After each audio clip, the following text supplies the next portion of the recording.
محمد مبارک وسلم صلاۃ و سلام علیک یا رسول اللہ صلی اللہ تعالی علیہ وسلم۔ اللہ رب العزت قرآن مجید میں ارشاد فرماتا ہے،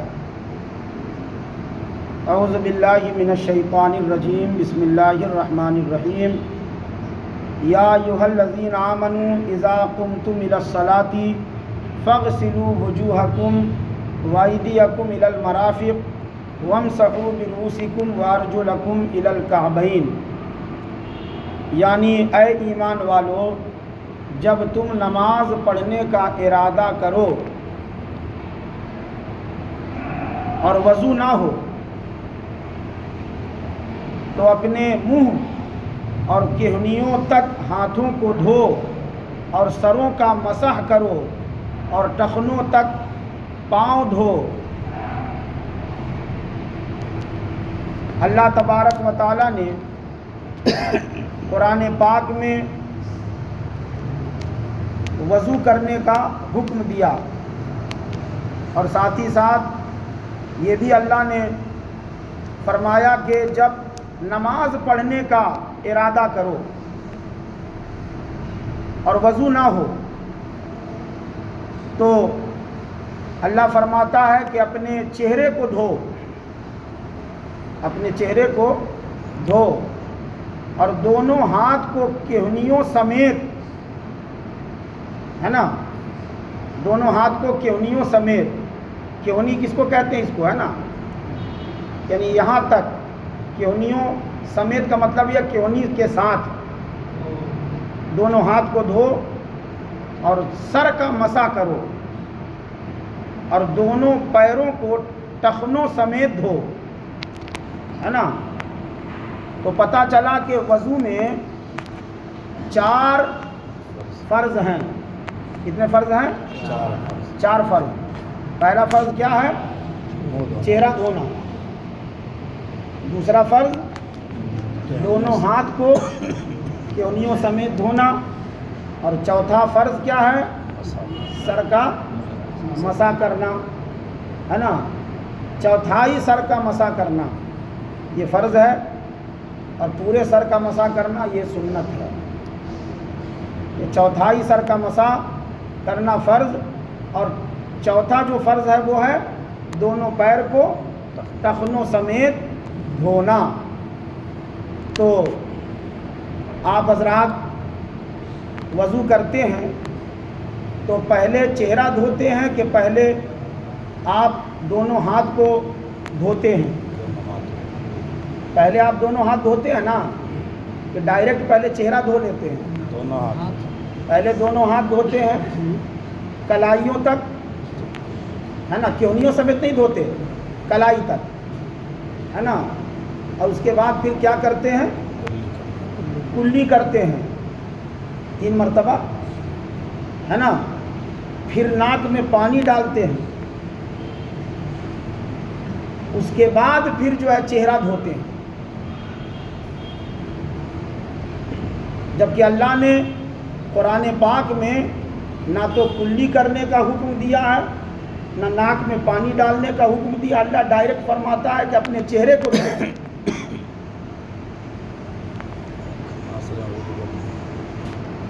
تو یہ جو چیزیں ہیں، جیسے دونوں ہاتھ کلائیوں تک دھونا، کلی کرنا، ناک میں پانی ڈالنا، یہ فرض نہیں ہے، یہ کیا ہے؟ سنت ہے، سنت ہے۔ اور آقائے کائنات صلی اللہ علیہ وسلم نے ایسا ہی وضو کیا، اسی لیے ہر مسلمان کے لیے ضروری ہے کہ جب وہ وضو کرے تو حضور کے طریقے پر وضو کرے، اس لیے کہ ہر پانی سے وضو کرنا جائز نہیں ہے نا، ہر پانی سے وضو کرنا جائز نہیں ہے۔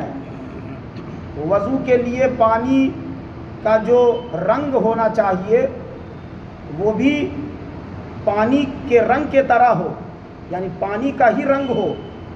اب اگر پانی میں پاک چیز ملا دی گئی، جیسے کہ زعفران ڈال دیا پانی میں، تو زعفران تو پاک ہے نا، پاک چیز ہے وہ، لیکن پانی میں ملا دیا تو اب پانی کا کلر چینج ہو گیا، تو اب اس پانی سے وضو نہیں ہوگا، اس پانی سے وضو نہیں ہوگا، اس لیے اس کا کلر بدل گیا ہے نا۔ اگرچہ پاک چیز ملائی گئی یا پانی میں جو ہے شکر ڈال دیا گیا، چینی ڈال دی گئی تو وہ میٹھا ہو گیا، اگرچہ پاک ہے وہ، چینی بھی پاک ہے، مگر اس کا ٹیسٹ بدل گیا، تو اب اس سے بھی وضو نہیں ہوگا۔ اگر کوئی شربت سے وضو کرے تو وضو ہوگا؟ نہیں ہوگا، ہے نا۔ تو سنت جو یہ چیزیں ہیں، اللہ کے رسول نے جو پہلے کلی کیا، ناک میں پانی ڈالا، اس میں حکمت کیا ہے؟ اس میں حکمت یہی ہے کہ یہ پانی کے تعلق سے کنفرم ہو جائے، وضو کرنے والا پانی کے تعلق سے کنفرم ہو جائے کہ پانی کا رنگ بھی پانی کی طرح ہے، جیسے ہی پانی لیا چلو میں تو اس کا کلر پتہ چلے گا نا، کلر پتہ چل گیا۔ اب جب کلر پتہ چل گیا تو پھر منہ میں اس نے پانی ڈالا کلی کرنے کے لیے، تو اب اس کا ٹیسٹ پتہ چلا، اب ٹیسٹ بھی پتہ چل گیا کہ نہیں پانی ٹھیک ہے۔ اب اس کے بعد پھر ناک میں پانی ڈالا تو اگر پانی میں بدبو ہے، کوئی چیز اگر مر گیا ہے، کنواں، پہلے لوگ جو ہے کنویں کے پانی سے وضو کرتے تھے، تو کنویں میں کوئی چیز گر جاتی، مر جاتی، پتہ نہیں چلتا، تو جب ناک میں پانی ڈالتے تو پتہ چل جاتا کہ پانی میں بدبو ہے، لگتا ہے کچھ مر گیا ہے نا۔ تو سنت میں یہی حکمت ہے کہ فرض پر عمل بعد میں کرو، پہلے سنت پر عمل کرو، تاکہ تمہارا وضو جو ہے وہ اچھا ہو، وضو میں کوئی خرابی نہ ہو۔ اور جب وضو میں کوئی خرابی نہیں ہوگی تو انشاءاللہ نماز پڑھیں گے تو نماز بھی قبول ہوگی، ہے نا۔ امام بخاری و امام مسلم ابو ہریرہ رضی اللہ تعالیٰ عنہ سے راوی حضور اقدس صلی اللہ علیہ وسلم ارشاد فرماتے ہیں کہ قیامت کے دن میری امت اس حالت میں بلائی جائے گی کہ منہ اور ہاتھ پاؤں آثار وضو سے چمکتے ہوں گے، تو جس سے ہو سکے چمک زیادہ کرے۔ حضور نے کیا فرمایا کہ قیامت کے دن میری امت اس حال میں بلائی جائے گی کہ اس کے آثار وضو سے اس کے اعضاء جو ہے چمکتے ہوں گے۔ تو اللہ کے نبی فرماتے ہیں کہ چمک زیادہ کرو، یعنی زیادہ سے زیادہ وضو کیا کرو، ہے نا۔ ایک ہے وضو اور ایک ہے وضو علل وضو، یعنی وضو پر وضو۔ جیسے مثال کے طور پر آپ نے عصر کی نماز پڑھی ہے نا، اب عصر اور مغرب میں زیادہ ٹائم نہیں رہتا، تو عصر کے وضو سے آپ مغرب کی نماز پڑھ سکتے ہیں نا آسانی سے، کیونکہ ٹائمنگ کم ہے، پون گھنٹہ 50 منٹ تو رہتا ہی ہے ابھی کے ٹائم میں۔ اب آپ مسجد ہی میں ہیں اور آپ کو یہ بھی پتہ ہے کہ میرا وضو جو ہے ٹوٹا نہیں ہے، لیکن اس کے باوجود آپ مغرب سے پہلے جا کر پھر سے وضو کر رہے ہیں، تو یہ وضو علل وضو ہوا، یعنی وضو پر وضو۔ آپ پہلے سے باوضو تھے اور پھر آپ نے وضو کیا، تو یہ جو آپ نے دوبارہ وضو کیا تو وضو کرنے کا آپ کو پھر سے ثواب ملا، ہے نا، وضو کرنے کا پھر سے آپ کو ثواب ملا کیونکہ آپ نے دوبارہ وضو کیا۔ تو وضو پر وضو بھی کرنا یہ بھی باعث ثواب ہے، اور ہر وقت باوضو رہنا یہ اور زیادہ مسلمان کے لیے باعث رحمت ہے، باعث ثواب ہے۔ تو ہمیشہ باوضو رہیں، کوشش کریں کہ جب بھی وضو جو ہے ٹوٹے تو وضو کر لیں۔ کتنا ٹائم لگتا ہے؟ 2 منٹ، ہے نا، 4 منٹ، یہی نا ٹائم لگتا ہے وضو کرنے میں۔ آپ استنجا آپ گئے، آپ آئے، اگرچہ نماز کا ٹائم ابھی نہیں ہے، لیکن بہتر ہے کہ وضو کر لیں اور وضو کی حالت میں آپ رہیں، ہے نا۔ تو اس سے آپ کا فائدہ ہوگا کہ آپ کو وضو کرنے کا ثواب ملے گا، اور حالت وضو میں آپ جو وقت گزاریں گے تو وہ وقت بھی آپ کا ثواب میں شمار ہوگا۔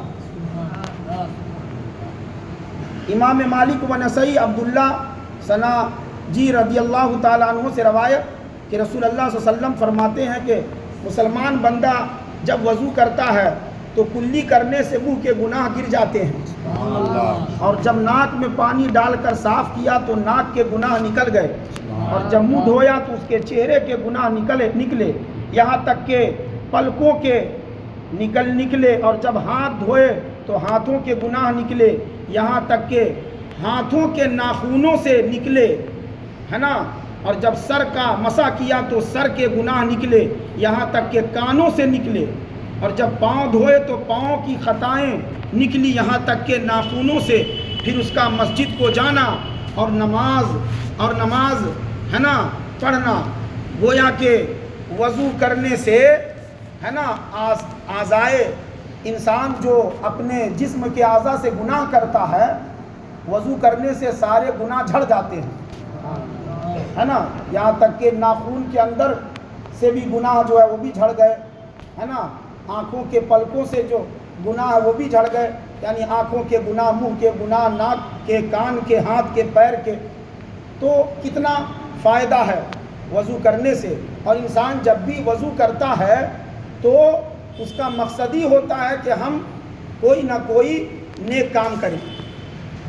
ایسا تھوڑی ہے کہ وضو کر کے کوئی وضو اس نیت سے کرے کہ ہم وضو کر کے جھوٹ بولیں گے، نہیں نا، وضو کرنے کا مقصد ہی ہوتا ہے یا تو وہ نماز پڑھے گا، یا تو پھر قرآن پڑھے گا، یا تو وہ تسبیح پڑھے گا، یا تو وہ درود شریف پڑھے گا، ہے نا، یعنی اچھا کام کرنے کے لیے ہی انسان وضو کرتا ہے۔ تو جب وضو کر لے گا تو انشاءاللہ شیطان کے حملے سے بھی وہ محفوظ ہو جائے گا۔ اس لیے وضو ہمیشہ آپ کرتے رہیں اور باوضو رہیں، اور انشاءاللہ وضو کے اور دیگر جو مسائل